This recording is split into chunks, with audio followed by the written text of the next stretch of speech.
Hello everyone. Today, I'm going to show you how to create a special chatbot using GPT for our store.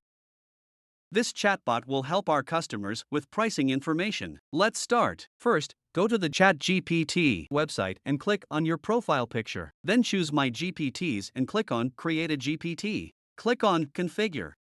Name your GPT and add a description. You can also include instructions and upload files for knowledge, then choose its capabilities. To enhance it further, you can add actions. For its profile picture, you can upload your own. I don't like the pictures generated by DALL-E, so I am uploading my own.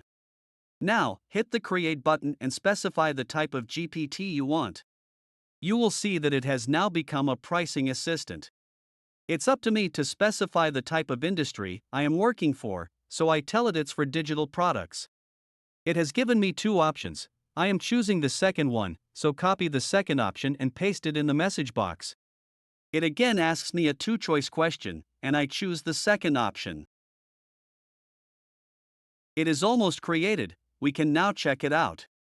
Click on Save, and you can choose any option from there. Now a ChatGPT is ready, and we are going to check it out. I asked it some basic questions, and it's working great.